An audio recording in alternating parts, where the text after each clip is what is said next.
Hello guys, welcome to the YouTube channel of the team धनुष।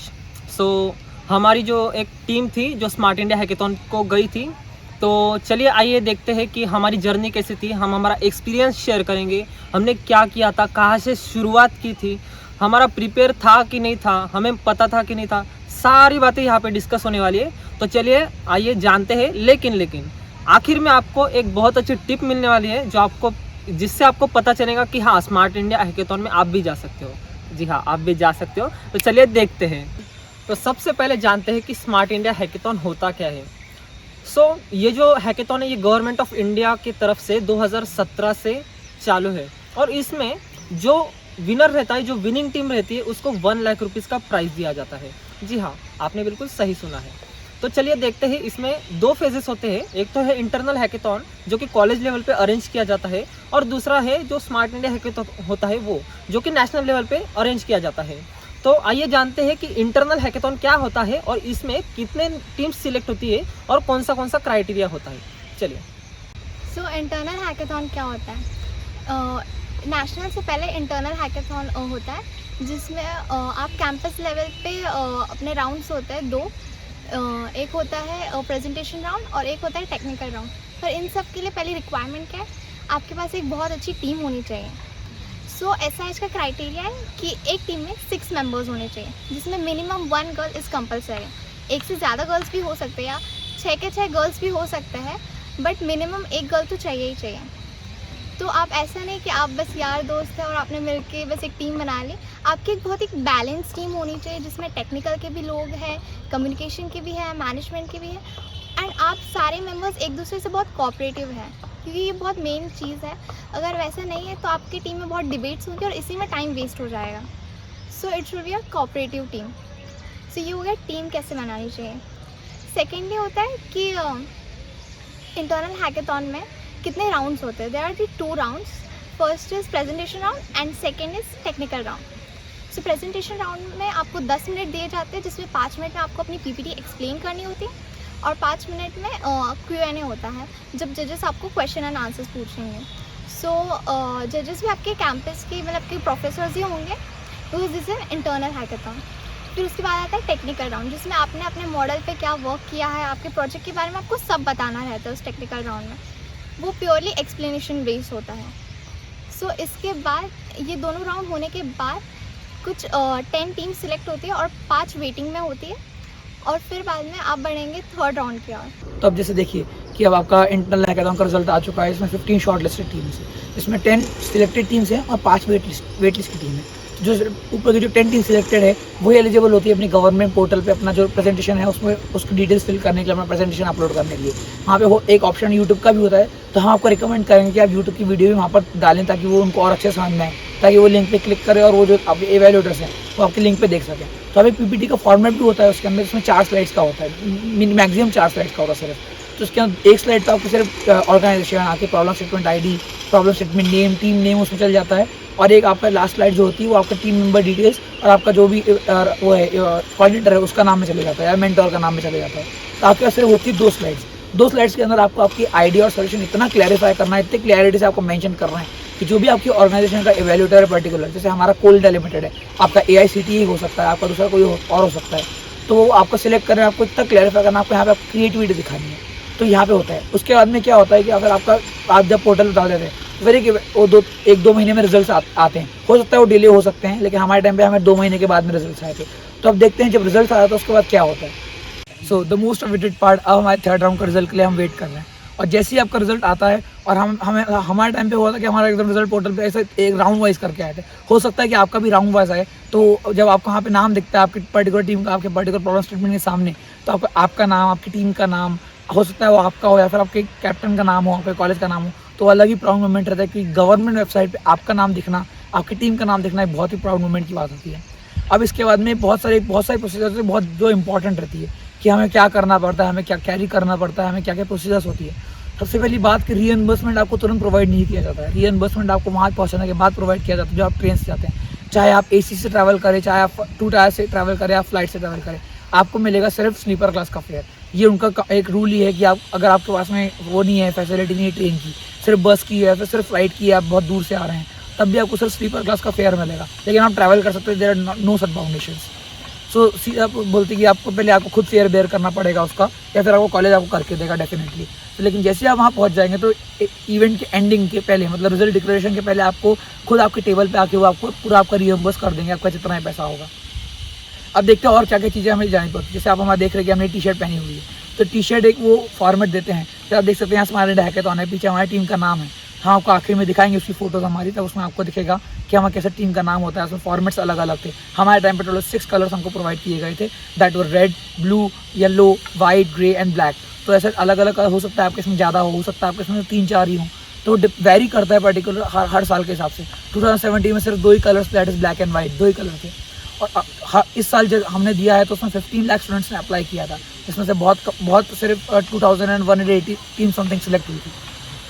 तो और क्या क्या हमें कैरी करना पड़ता है, तो अब देखते हैं कि एक स्टैंडी भी हमें कैरी करना पड़ता है। जैसे आपको बैनर बनाना पड़ता है, दैट इज़ समथिंग 16x3 का होता है। इसमें आपको बैनर, एक स्टैंडी, वो सब आपको खुद करना पड़ता है। उसका जितना भी फेयर या तो आप पे डिपेंड करता है, आप खुद भी बेयर कर सकते हैं, या फिर आप अपने कॉलेज को एक लेटर लिख के उनको बोल सकते हैं कि हम लोग यहाँ स्माइल इंडिया हैकेथॉन जो गवर्नमेंट लेवल हैकेथॉन है उसमें हम जा रहे हैं, तो आप वहाँ पे हमारा कर सकते हैं। तो ये कुछ इंपॉर्टेंट नेसेसरी चीज़ थी जो हमें ध्यान रखना होता है। हम देखते हैं कि आपका जब सिलेक्शन हो जाता है तो उसके बाद क्या क्या प्रोसीजर होता है, कि आप कौन सा नोडल सेंटर प्रोवाइड होता है, तो हम सीधा उसकी तरफ बढ़ते हैं। आप दिल्ली पहुंचते हो, वहाँ पे एक पर्टिकुलर लोकेशन पे बस खड़ी रहती है, आपको वो बस तक जाना पड़ता है और वो बस आपको फिर आपके नोडल सेंटर पे लेके जाती है। फिर जैसे आप आपका नोडल सेंटर पे पहुँचते हो तो सबसे पहली प्रोसेस रहती है रजिस्ट्रेशन प्रोसेस। रजिस्ट्रेशन प्रोसेस में आपको आपकी सारी डिटेल भरनी पड़ती है, आपकी टीम की डिटेल्स भरनी पड़ती है, और फिर वही रजिस्ट्रेशन जैसी डिटेल आपकी हो जाती है, फिर उसके बाद आपको फीस प्रोवाइड की जाती है और साथ में लंच वगैरह के कूपन भी प्रोवाइड किए जाते हैं, और आपको एक ID कार्ड भी देते हैं ऐसा। और फिर आपको जैसे आपका रूम मिल चुके हैं तो आप रेस्ट कर सकते हो। तो जैसे हैकेथॉन स्टार्ट होता है, आपको सबसे पहले वो ऑडिटोरियम हॉल में लेके जाते हैं। ऑडिटोरियम हॉल में सबसे पहले स्पीच वगैरह होती है और लैंप वगैरह जलाते हैं। उसके बाद में आपको लेके जाते हैं हॉल में, और वहाँ पे आपको आपके पर्टिकुलर डेस्क प्रोवाइड किए जाते हैं विथ फैसिलिटीज़। ओके, सो आपको मैं सबसे पहले बताता हूँ ये पूरी प्रोसेस कैसे रहती है। सबसे पहले करीब 3 राउंड रहते हैं। सबसे पहला राउंड रहता है मेंटरिंग राउंड। मेंटरिंग राउंड में सबसे पहले वो इवेलुएटर्स आते हैं, आपको मेंटर करते हैं। अगर आपको कोई मिसकंसेप्शन और स्टेटमेंट के रिलेटेड तो आपको एक्सप्लेन करते हैं, ठीक है। और फिर वो और कुछ अपडेट बताते हैं फर्स्ट राउंड में मेंटरिंग में। तो आपको ऐसे 3 इवेल्यूएशन राउंड रहते हैं, और थर्ड राउंड आपका फाइनल राउंड रहता है जहाँ से विनर डिसाइड होता है तीनों राउंड से। ओके, सबसे पहले राउंड में ऐसा होता है कि इवेल्युएटर्स आपके डेस्क में आते हैं और आपको फिर आपका मॉडल बताना पड़ता है।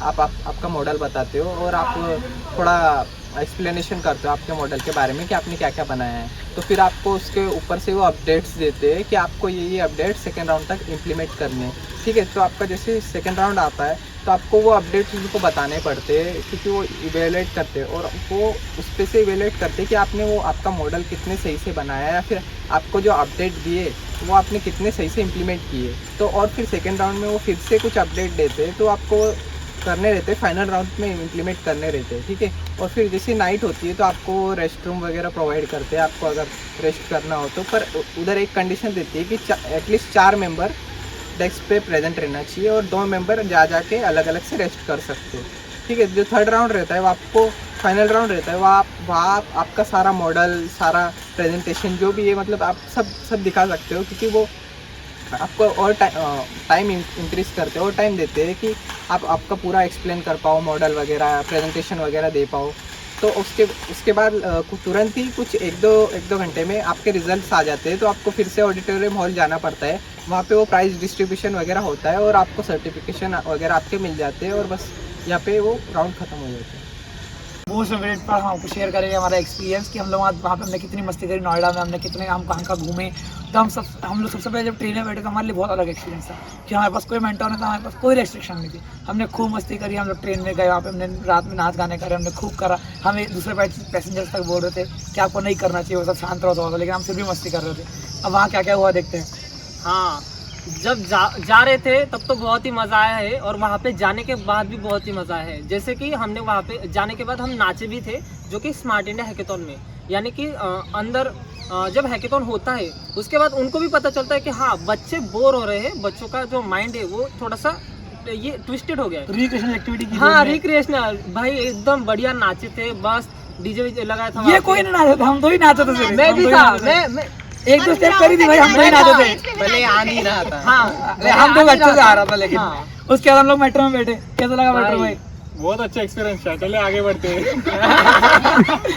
बहुत एक्सपीरियंस है ये मेरा। मेरे को टीज करते बार बार लोग। हम मेट्रो में बैठे, हम फिर अक्षरधाम गए। और एक अक्षरधाम बंदा था जो पेल देता था इसको, ज्ञान पेल देता था। आप नीचे कमेंट डाउन में बिल्कुल स्पैम कर दीजिए, हैशटैग ज्ञान पेल दूंगा। प्लीज प्लीज बिल्कुल कमेंट कीजिएगा। भाई वो बंदा बहुत अच्छा था, लेकिन वो अभी आया नहीं है, तो यहाँ पे तो वो तो आपको दिख ही जाएगा। लेकिन उसके हम अक्षरधाम घूमे। और आप कहीं भी जाए, आपको दूसरा नूडल सेंटर जो भी आपको होगा, जैसे हमें नोएडा हुआ था, तो हमारा दिल्ली वहाँ से पास होता, हम अक्षरधाम गए। वहाँ पे इतना हमने कहा आपको हम रिकमेंड करेंगे कि आप 2 दिन का एक्स्ट्रा टाइम लेके चलिए। हाँ। आपको सब फेयर प्रोवाइड करने वाले, आपसे नहीं पूछेंगे आप 1 दिन बाद क्यों जा रहे हैं, 2 दिन बाद क्यों जा 2 रहे हैं। दिन नहीं भले 4 आप 4 दिन लीजिए, आपको बोल दीजिए कि हमारे पास ट्रेन अवेलेबल नहीं थी, वो आपको तब भी फेयर देंगे उसका। आप ये बहुत चीजें आप कर सकते हैं, बिल्कुल बहुत मजेदार। और हाँ हमारे साथ एक नहीं 2 लड़कियां थी, एक को लिपस्टिक लगाई थी हमने। मेरे को लिपस्टिक लगा दी थी इन लोगों ने रिटर्न जर्नी में। और ये वैसा ही घूम रहा था। और मैं लिटरली 1 घंटे तो ट्रेन में इधर से उधर घूम रहे, लोग मेरे को देख के हंस रहे। मुझे कुछ रियलाइज ही ना कि क्यों हंस रहे मेरे को देख के, ऐसा क्यों हो रहा है। फिर बाद में मैंने देखा, पूछा तो लिपस्टिक लगाई थी इन मैडम ने, लिपस्टिक लगा दी। लिपस्टिक लगाने वाला मैं था। अभी भी है, चाहिए आइडिया में ये नहीं, अब नहीं था। चाहिए मुझे, माफ करो। चाहिए, अभी भी है हमारे पास। ठीक है, स्टॉप next time different अभी हम डायरेक्टली स्टार्ट करते हैं हमारा क्यूए सेशन से। चलिए बाय। तो दोस्तों मैं अब आपको कुछ टिप्स या मेरे सजेशन बताऊंगा जिसके आपके चांसेस बहुत ज़्यादा बढ़ जाएंगे फाइनल लेवल या नेशनल लेवल हैकेथॉन के लिए। तो सुनिए, मेरी फर्स्ट टिप है, जो वाइल्ड कार्ड एंट्री होती है ना, वो मेन होती है। वाइल्ड कार्ड एंट्री क्या होती है? अगर आपका सिलेक्शन नहीं होता है फाइनल के लिए, तो आपको मौका मिलता है कि आप वाइल्ड कार्ड एंट्री डाल सकते हो कोई भी प्रॉब्लम स्टेटमेंट के लिए, और आप मल्टीपल भी डाल सकते हो। और मैं आपको सजेस्ट करूंगा कि अगर आपको जाना ही है ना फाइनल लेवल के लिए, तो आप ऐसा प्रॉब्लम स्टेटमेंट चूज़ करो जिसमें एंट्रीज कम हो, तो उससे आपका चांसेस बहुत ज़्यादा बढ़ जाएगा। अब सेकंड टिप है मेरी, अब आपका सपोज कॉलेज लेवल सिलेक्शन हो चुका है, तो आपको पीपीटी बनानी पड़ती है, जो SIS के पोर्टल पे जाते हैं, उससे ही आपका सिलेक्शन होता है फाइनल के लिए, तो वो बहुत मेन होती है। तो अब मैं मेरे थोड़े सजेशन बताऊंगा कि आपको पीपीटी कैसी बनानी है। अब पीपीटी बनाने के 2 आसान नियम है कि आपको प्रीसाइजली इन्फॉर्मेशन डालनी है, यानी ज़्यादा इन्फॉर्मेशन मत डालना, क्योंकि वो 2-3 पेज की बनानी पड़ती है। तो कीवर्ड्स डालना, और दूसरा है विजुअलाइजेशन पर फोकस करना है, यानी इमेजेस डालो, क्लिप आर्ट डालो, या कुछ ऐसा ग्राफ्स डालो जो आपको नेक्स्ट लेवल में पहुंचा दे, या ज़्यादा ये ना दिखे, अच्छा दिखे। और अब तीसरी मेन टिप है कि अब आपका सपोज सिलेक्शन हो चुका है SIS के लिए, तो आपको मेंटर दिए जाएंगे कॉलेज के तरफ से। तो वो मेंटर जो भी आपको चेंजेस बोलेंगे, जो भी आपको बोलेंगे ना, वो आपको करना है। तो उससे आपका बहुत सारे चांसेस हो जाएंगे, क्योंकि उनको एक्सपीरियंस भी रहता है ना, तो आप जीत जाओगे ये सब करोगे। Thank you so much guys for watching our video. I hope कि आपको अच्छा लगा हो, और अगर आपको अच्छा लगा है तो please like, subscribe and share this. और अगर आपके कोई क्वेश्चन हो गया या फीडबैक होगा, आप पूछ सकते हो कमेंट सेक्शन में, और जो PPT होगी हमारी वो हम डिस्क्रिप्शन में डाल देंगे।